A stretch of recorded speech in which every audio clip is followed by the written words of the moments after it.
So we're back talking about Pee-wee's Playhouse. You know, Mm-hmm. one thing I wanted to ask you, what kind of special skill does it take to act opposite puppets? For me, it just takes like extraordinary concentration because I'm always looking at the puppeteer.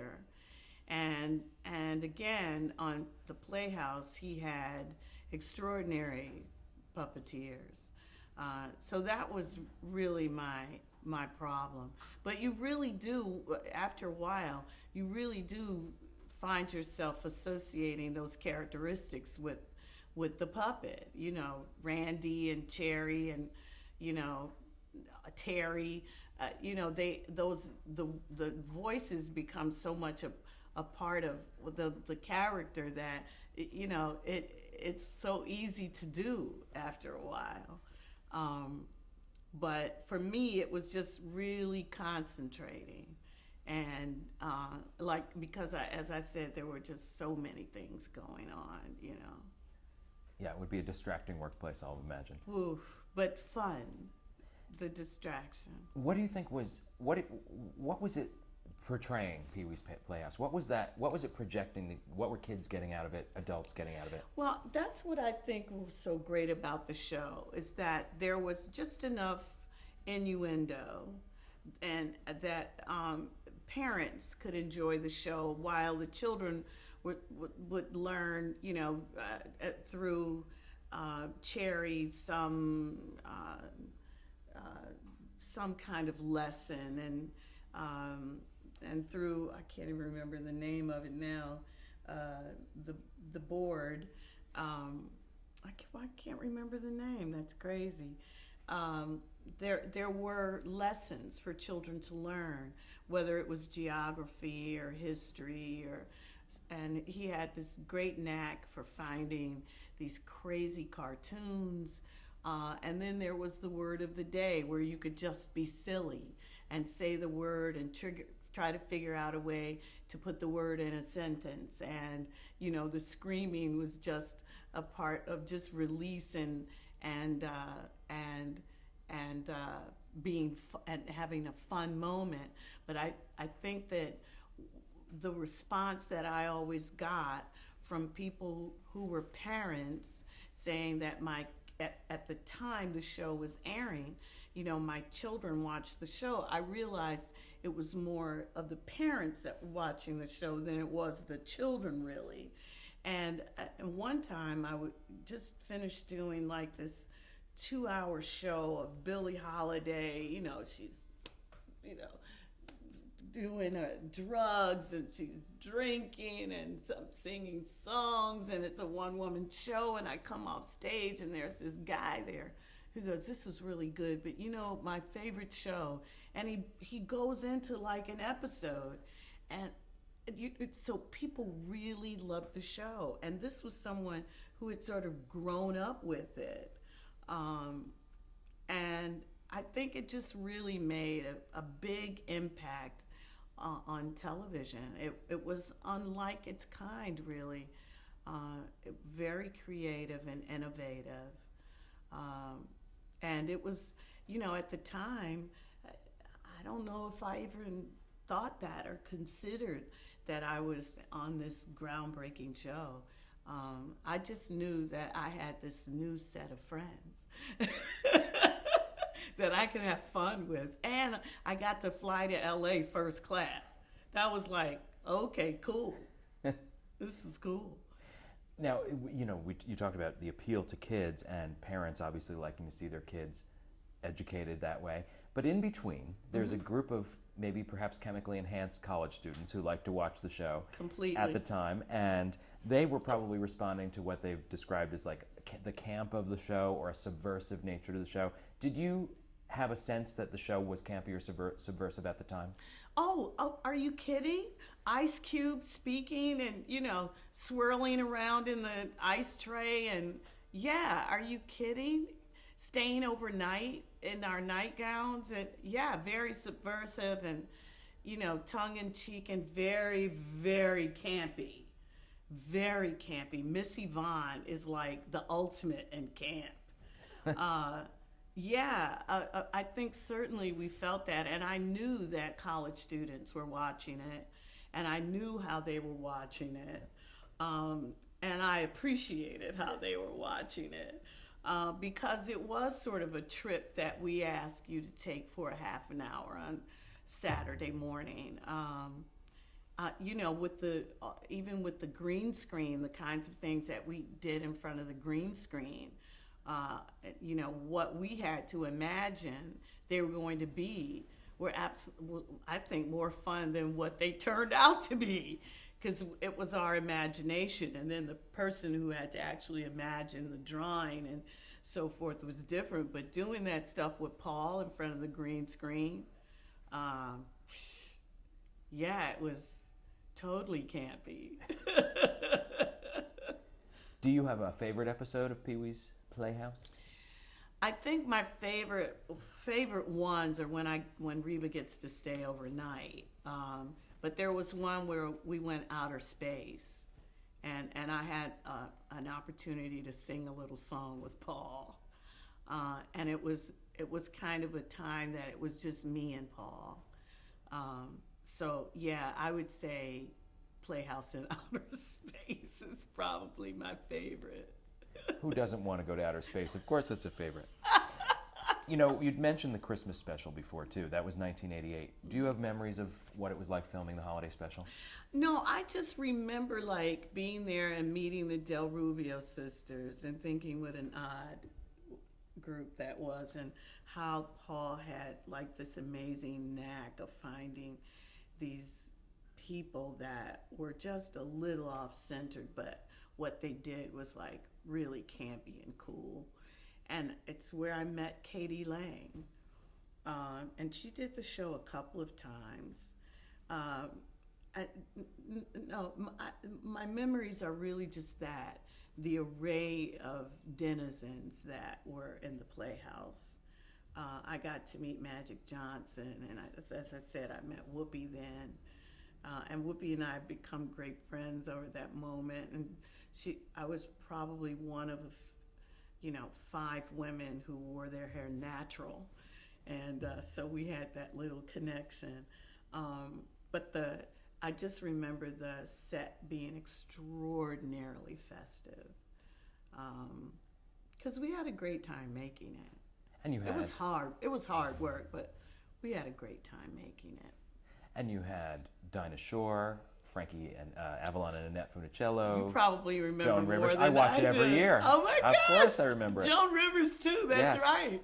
That's right. Yeah, I mean, he just had, and I think he still has the ability to surround himself with, really interesting people that are, again, who are slightly off center, that maybe the greater group of folk don't know about, and he presents them.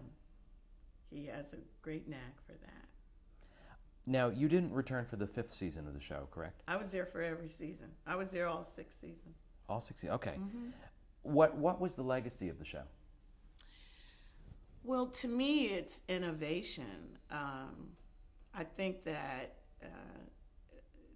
combining the live with the animated was new.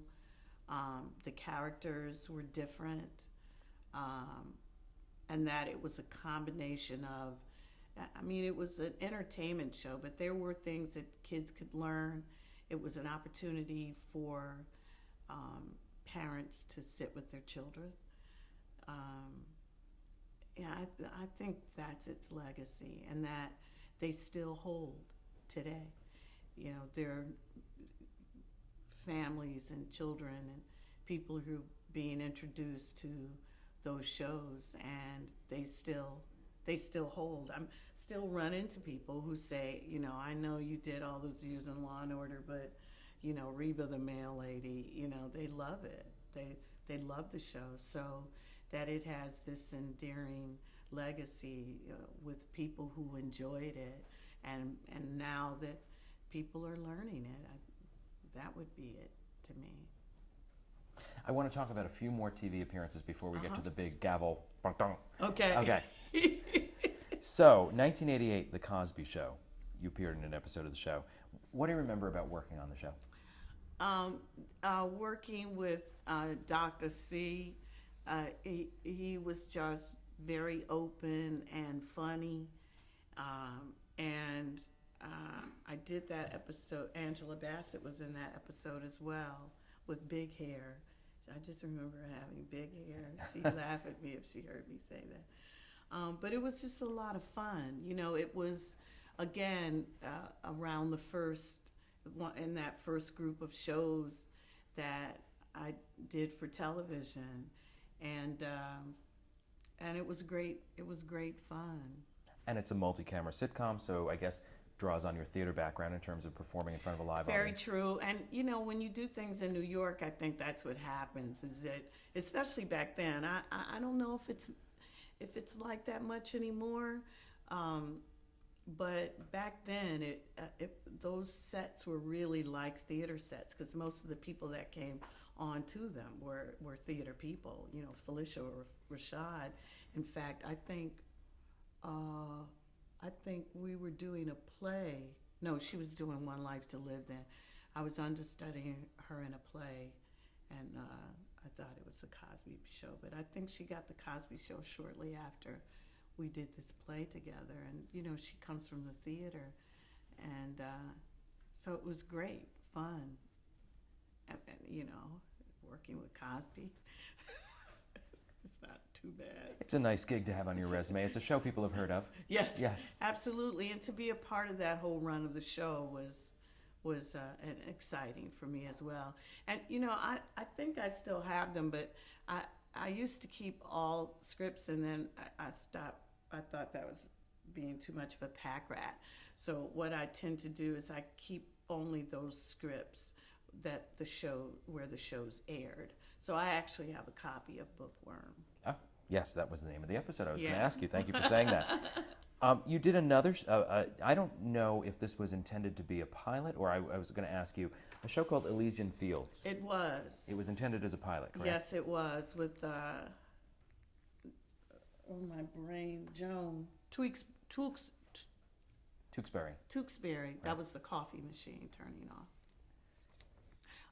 Okay, yeah, Elysian Fields was supposed to have been it was a pilot for a TV show that Joan Tewksbury wrote and directed, and that was a zany show. Francis Foster, Jeffrey DeMund. It was a great show to work on. Odd, down in New Orleans. Shot there? Shot in New Orleans.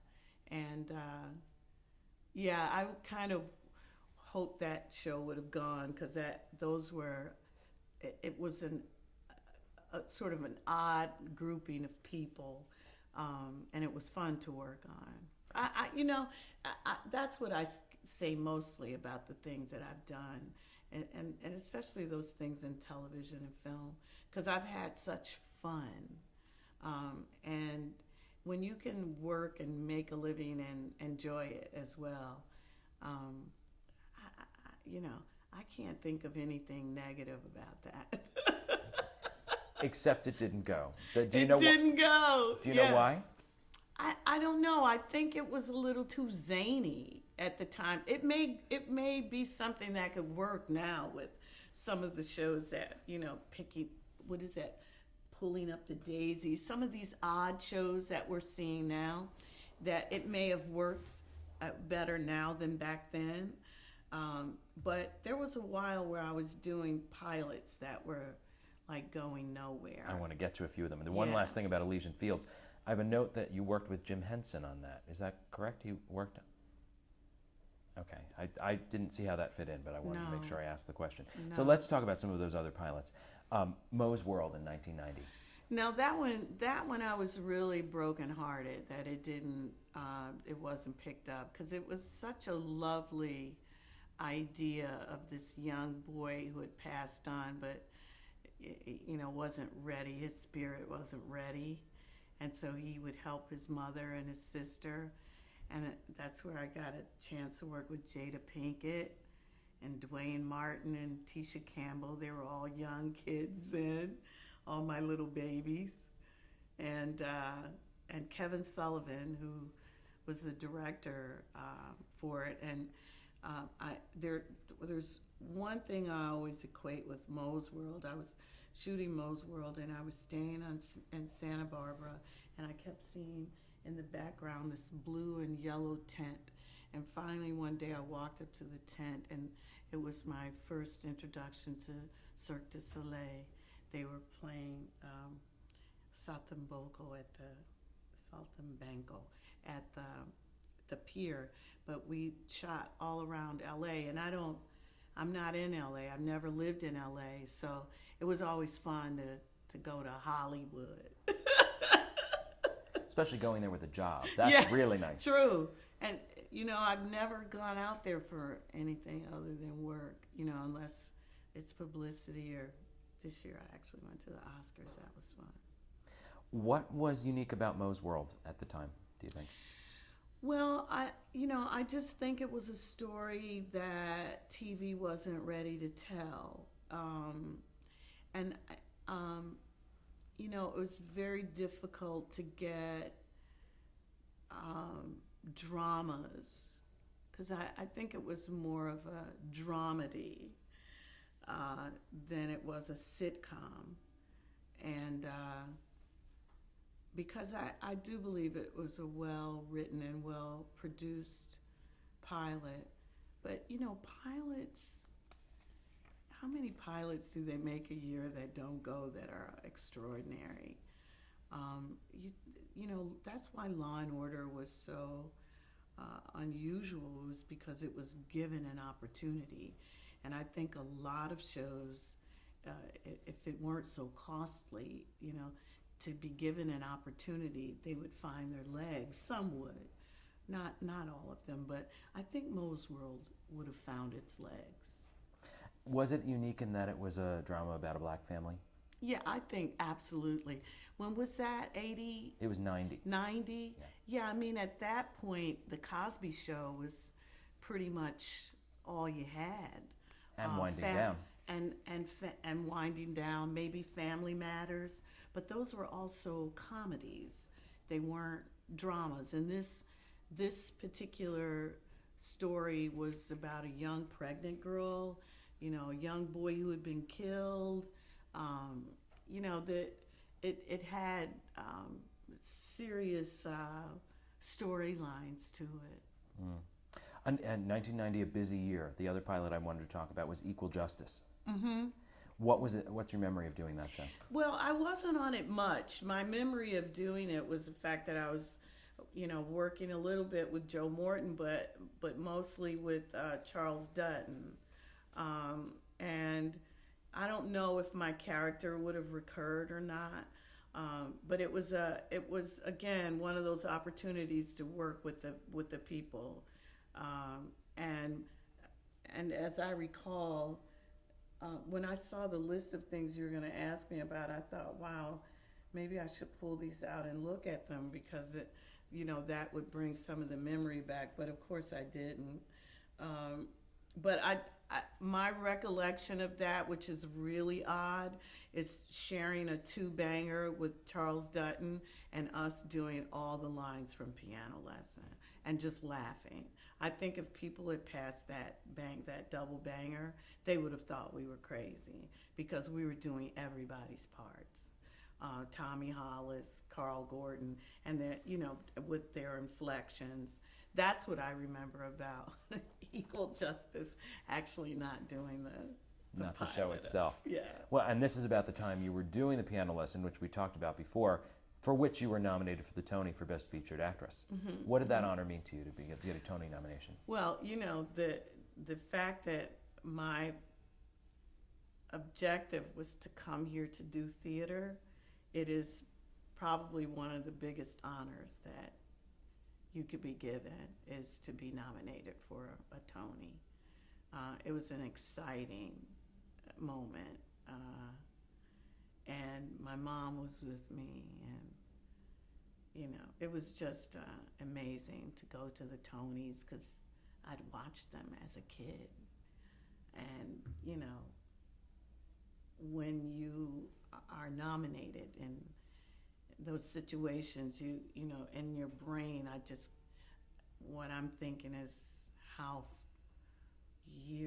for years I'd watched the Tonys, never really imagining that I could be nominated for a performance. So you have to deal with just the excitement of that, and then there's the luncheons and things that you go to, and then just to go to the event, to the Tony event, and there are all these actors around that you've admired and worked with over the years, and because a lot of stuff happened for me in my late 30s. Like I always said, I wanted to get to Broadway before I was 40, and I did piano lesson at 38. So my career, really starts changing for me as I get older. So I have the perspective of knowing that I worked hard, that nothing was given, that everything that is mine now is because I worked for it with the help of some angels, Mm-hmm. who came to my rescue. And it's nice to have it acknowledged that you have arrived among this community that you've admired. Yeah, right? absolutely, absolutely. In 1992, another show you did, Man and Machine. Tell me about the show and your character. Man and Machine was like, it was like this crazy sci-fi. It was the first thing I did. Well, I had done an episode of Law and Order in that very first season, and because of that, that's how I was introduced to Dick Wolf. And then when he started Man and Machine, which was like a sci-fi detective story, I don't think anybody was ready for it. I don't even think the writers were. But it was so much fun with Yancey Butler playing the cyborg and David Andrews playing Man. I can't think of the character's first name, but my character was Margaret Claghorn. Or Peg Claghorn, I can't remember which, but I remember thinking when I was called in for Law and Order, hopefully this character will have a decent name, because that Claghorn did not work for me. but it was a crazy show, because it was set in the future, and it didn't do well at all. I think we shot 8 episodes, and in the middle of the 9th episode, Dick came on set and shut down production. So, yeah, that was odd. I'd never been in a situation like that, and it literally everything had happened in LA then.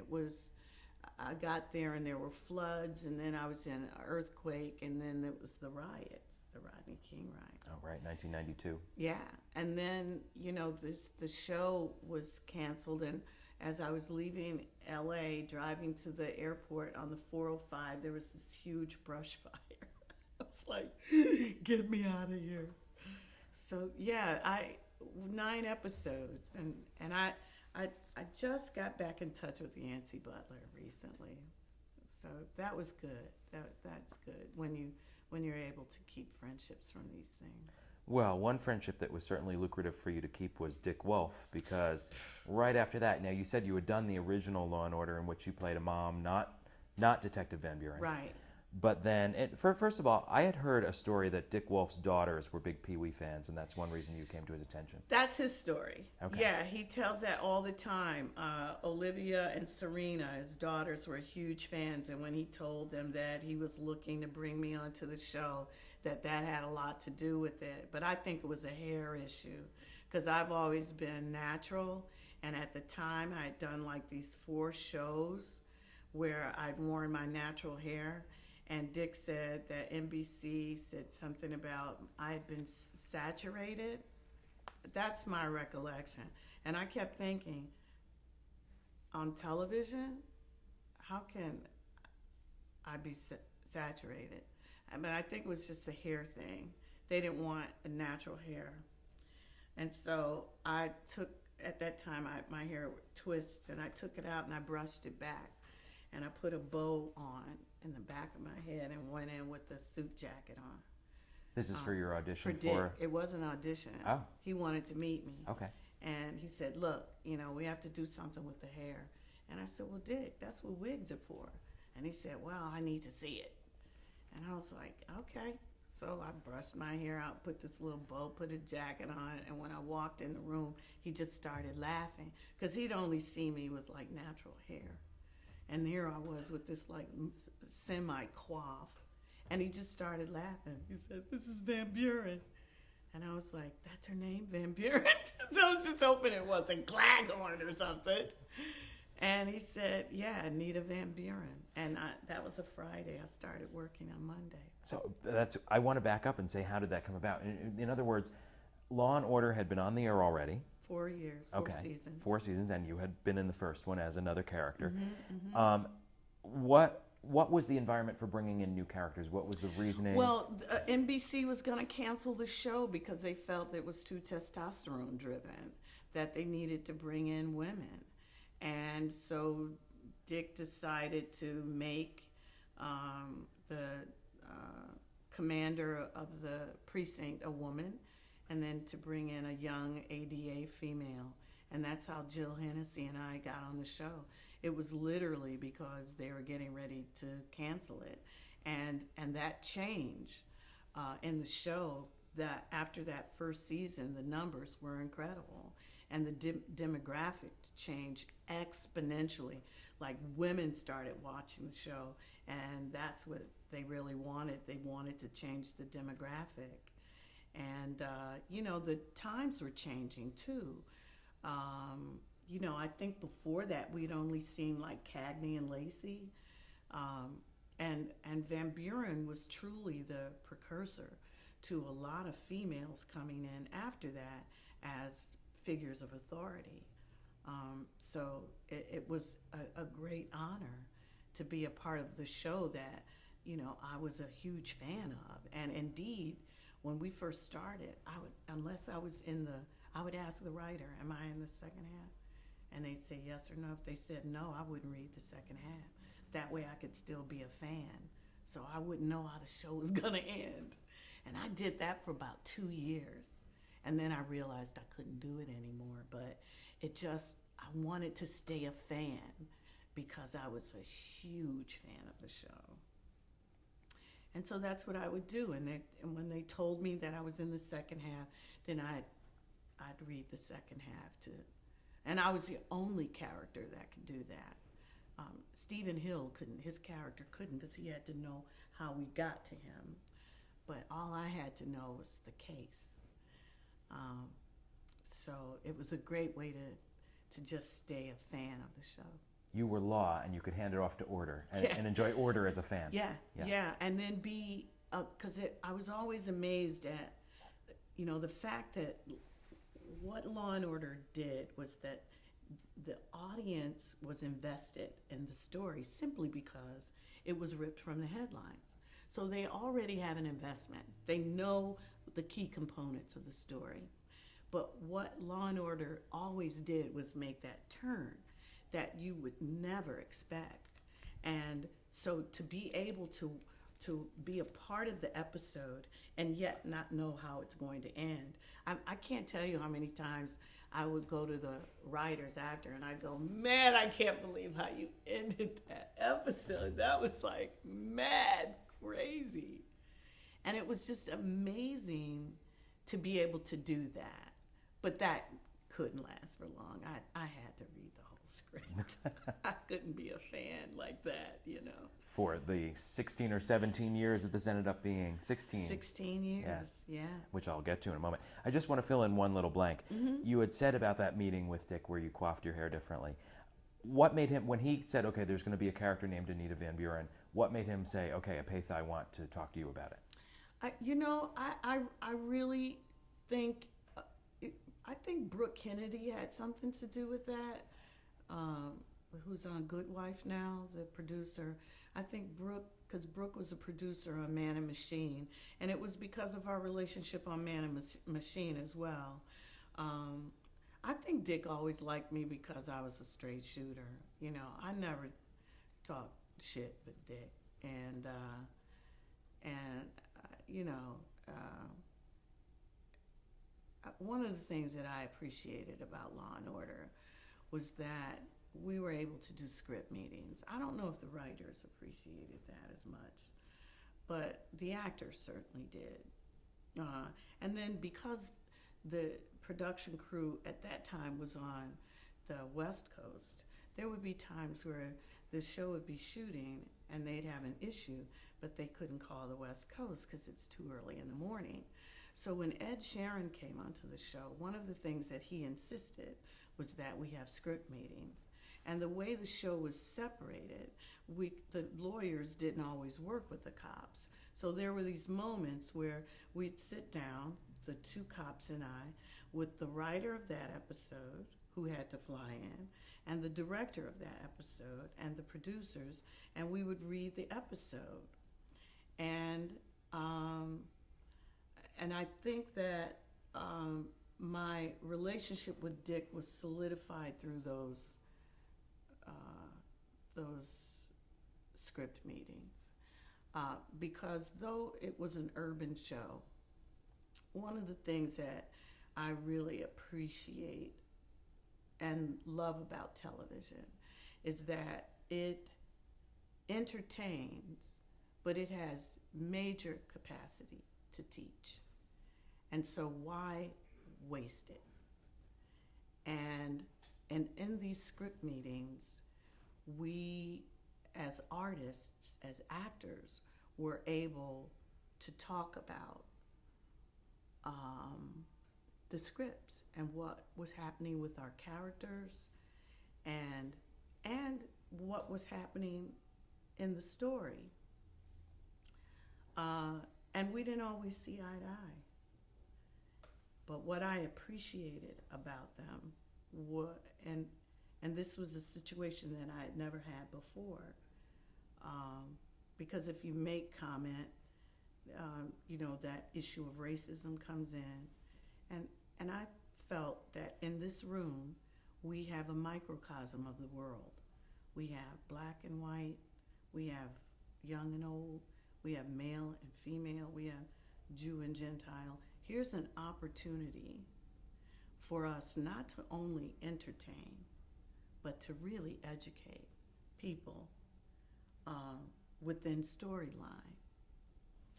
And here is an opportunity for us to learn something about each other if we listen, if we ask questions.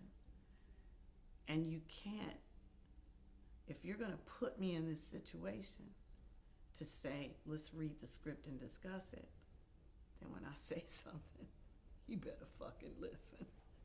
Don't have me wasting my breath. And I always tried to pick my fights. I think it was in those situations of Law and Order that made me really learn how to be tactful.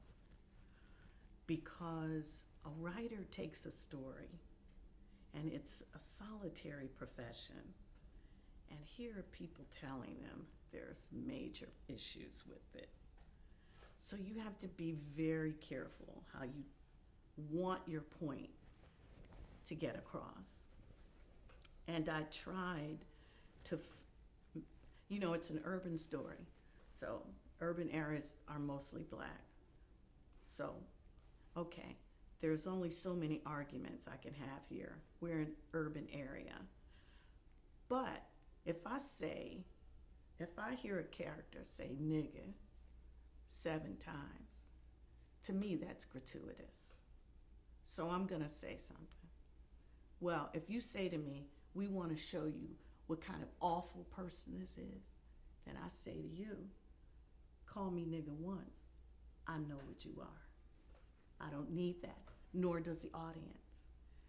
The audience is much smarter, and that's what I loved about Law and Order. Law and Order's audiences were smart. Law and Order did not dumb down for television. It told the story, and the one thing and the only thing that kept that show afloat was that they had excellent writers. We didn't all get along, but that show had excellent writers. And so on top of that, you've got this great story. Then you bring in all the elements, the directors, great directors, the amazing actors that this city has. I mean, sometimes you look at some of these characters and you think they can't be actors. They just can't be. And yet they would walk into audition. So it was a real learning experience for me, as not only as an actor, but as a human being, as a person, as a woman in a group of men, and learning production, because at its best, Law and Order was run like, a crazy machine, beautifully produced. You talked about in those script meetings having notes on scripts. Can you think of an example of really, you said you picked your battles, fighting for a script for a story change or a story, just to include a story or something? Yeah, I've never seen the episode. I'll never watch the episode. It's called Haven. And there was no redeeming character in that episode, not one. And I even said, listen, you have to change this episode. There was like an Asian character, I think, that wrote answers to a test on rice or pencil or something like that. And the professor was a drug addict and the black man sold the drugs. And it was just, there was not one redeeming character. And I just believe that television leaves you with imagery. You can go see a play and you might not remember anything, but that imagery from television, and it plays over and over again, I think television has a duty, and especially when you're doing dramas like that, because you can entertain and teach at the same time. But what was I saying? About the episode Haven. So Haven. Yeah. So there was, I was told to read the sheet, the beat sheet where the story came from, and I said, I'll need to read the beat sheet. I know we take it from the headlines, but I'm telling you, there's got to be a redeeming character in this story. And listen, you guys pay me enough money. If this story doesn't change, find me, because I'm not going to do it. And the interesting thing is, this year, because David Shore was a writer on that episode, this year David has a new show. He did House and won an Emmy for it. And I went in to audition for his new show. And I thought about it. I said, I'm sure we'll have this conversation, because it was an ugly moment. And when I walked in, I said, David Shore. He said, how you doing, Epatha? I said, I'm doing good. Sit down. And he said, listen, I'm going to say something you probably don't remember. I said, trust me, David, I remember. And he told me that in retrospect, or at that time, he even realized that my position was right. And the thing that I said to him was that I never was looking to be right. My point was the story. If you have me here and you ask me to participate in script meeting, then if I don't just waste your time, the story, the reason why I'm speaking up is because I think we're worth more than that. And the work that I did on Law and Order stands for that.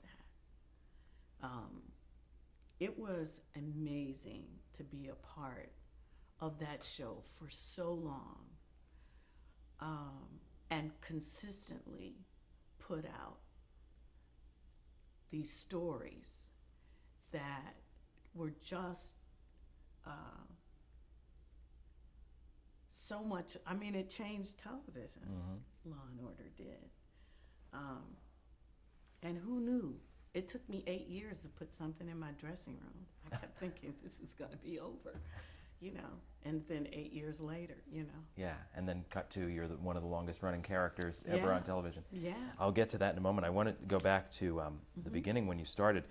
You know, the cast changes of bringing in you and Jill and bringing in some female characters. Did that change the atmosphere on the set? Did anybody resent that the show was changing? No. I think Chris Noth and I used to laugh. And the thing that was funny was that I had done that episode in the very first season. So I came on the set not unknown to people, you know, including the crew, the hair and makeup crew, and, you know, people, the grips and so forth, because I had done that episode in the first season. And that's how I met Chris Noth. Chris Noth and Dan Florek are the best of friends. So, you know, there was this, we even used it in the script at one point about, I think the name of the episode is Black Tie, where he really gets on me, and I say something to him, you have a problem with me because I'm in a skirt. But he knew my work. It's just that was his pal, you know what I mean? But this transition was as smooth as I can imagine. I don't know if Jill's experience was different than mine. I started Law and Order when I was 41 years old. So, you know, for all intent and purposes, I'm a grown woman. And I don't know how it was for a young girl, because it was really heavy, a guy show. And there were, I mean, straight up guys. But, you know, one of the things that I said I'd never do is let one of those motherfuckers see me cry. So, you know, literally, I bolstered myself when I knew there was something that I wanted to talk about. I had to be careful, because as a woman, if you get teary, your argument is lost. So I had to be ready to get whatever was coming back at me as well. I mean, it was really a learning situation for me. And, you know, good, bad, I'll take it all in, because it made me a stronger actor. It made me stronger in terms of being very specific about what it is you see in a script, because you don't have a lot of time in television. It's different than in the theater, where you can't luxuriate, but certainly you have more time to discuss the character and where it's going and why it's going there. But, you know, Law and Order, you get the script. Sometimes we were getting scripts, you know, changes right before we'd have to do them. That didn't go on long, but you still have to know how to go through that script and pick out what's important in that script in a short amount of time, because the rehearsal is right before you shoot. And that's just a different way of working. So when I went into those script meetings, I had to be just as prepared, you know. So your character, Anita Van Buren, she replaced Captain Cragen, Dan Florek's Captain Cragen, who went on to SVU glory, so we don't feel bad for Captain Cragen. Not at all. In fact, I think he's the only character or actor who was able to direct an episode. He directed one episode. And you did you aspire to, or? No, Dick wouldn't allow it, and that's why I think he was able to do it, because, you know, he wanted to, and also because I think there was a little, maybe, you know, we feel bad that you know, you're gone and there'll be something else for you. But I don't think Dan directed another one after that. But yeah, he did one season of one show in a season. So tell me about how Captain Van Buren was introduced, and tell me about her. What did you feel about her? Lieutenant Van Buren, how she was introduced. I think she just showed up on Squad one day.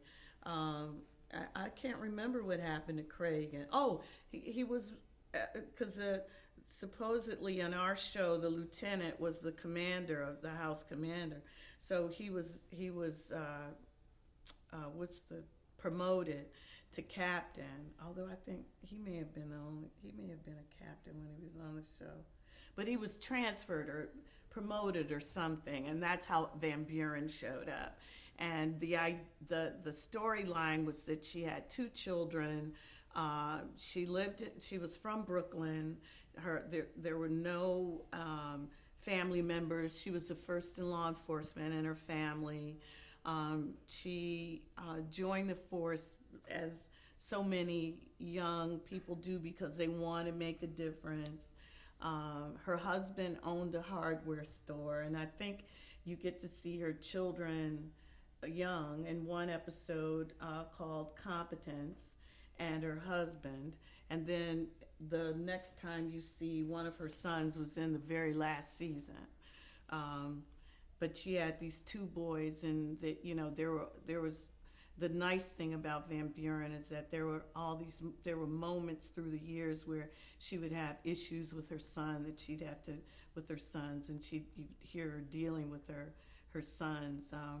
But the character was no nonsense for sure. And when there was an issue, she would take the blame for it. She would not pass it along. The buck stopped with her. She was that kind of stand-up person, and I loved the character. I loved playing Van Buren. When we first started, everything was like, you look at the episodes and she's all buttoned up like this, very cold, and no smiles from Van Buren. And what was her name? What was her name? Barbara Cecilia. Barbara Cecilia was at Detective Squad at Midtown North. And so I started the job before I had a chance to do any research. I saw her, and then I saw this other sergeant who I can't remember her name out in Staten Island. But the thing about Detective Commander Cecilia was that I met her on the front steps of Midtown North, which is 54th Street. 8th Avenue, and she had on like this shirtwaist dress, sweater. She looked like somebody's aunt. And then we walked into the precinct, and her whole demeanor changed. It was the wildest thing I'd ever seen. And then once we got into her office and the door closed, we started giggling. And I was like, whoa, you have to tell me what just happened. She said, I'm the commander. Was like, whoa! It was the coolest thing I'd ever seen. Little short brown hair, this little pixie smile.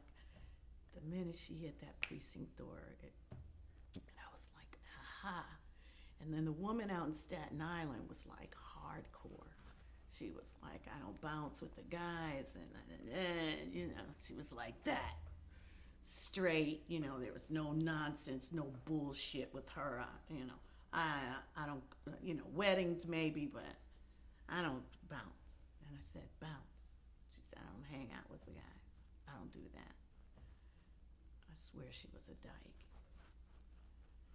But she was so cool. Hardcore. That's why I said dyke and not gay. Because she didn't fuck around. So it was a combination of those two women. This one woman who just she had to stay there to be the commander.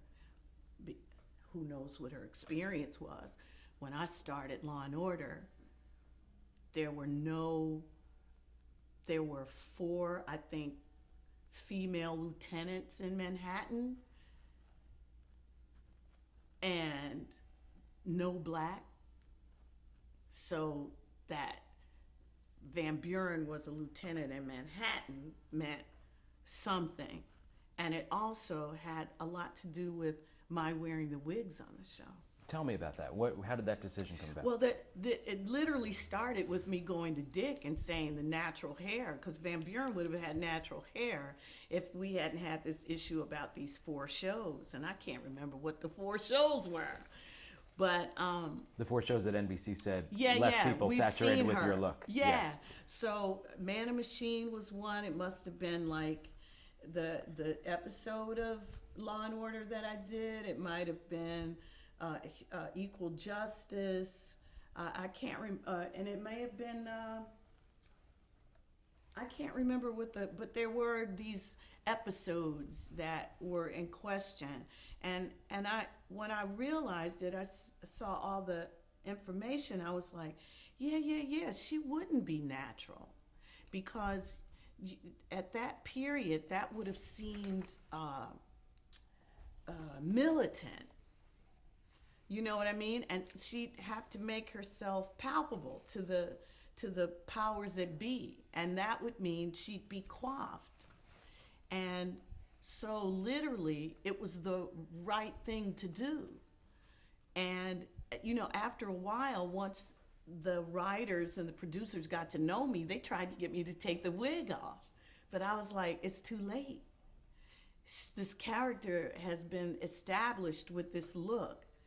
Women change their hair and their hair color. It's like a big deal.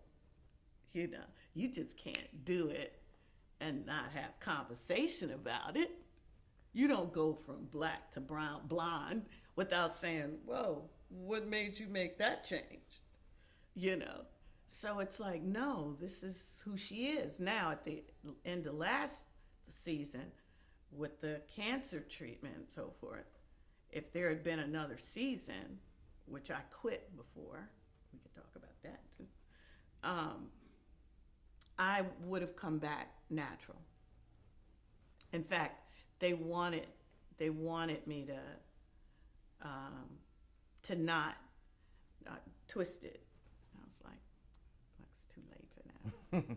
Well, also, it gives you as an actor something to feel like the character, right? It's something to hide behind, really. Yeah, absolutely. Yeah. And and it's funny how many people would say to me, "Wow, you look great in your natural hair. Why did?" And black folks would try to make it something like they told you not to wear your hair, and it's like, no, it was my decision. It was my decision to continue this look, because women just don't change their hair like that. And they're not going to have a discussion about why Van Buren is natural. I said, if y'all not going to discuss it, I'm not going to do it. Might take some time away from the other important cases. Yeah.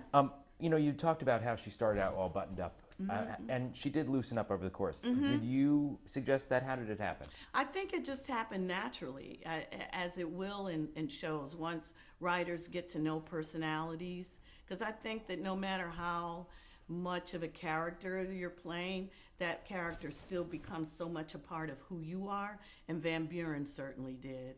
I think that my the way I think in the world was what they started writing. Mm-hmm. And with that opportunity to sit and be a part of the texture of that writing, it would also say that this character has to loosen up, because she's also a woman. Let her have a little, open her shirt just a little, let her chill out just a little, let us know that she's also she has a heart, she's a nurturing person. And that's why they would use her sometimes in interrogation. Here's a woman who has children, so she might know how to talk to this young person. Here's a woman, let her talk to the woman. She might, be able to get in touch with that. Here's a black man passing, let Van Buren talk to her, So it's things like that. Do you feel that the show accurately reflected African American culture, especially New York? Culture? Yeah, I certainly did. Sometimes I felt that my charge, in a way, was to make sure women were dealt with properly, children were dealt with properly, and black folks and minorities were dealt with properly. I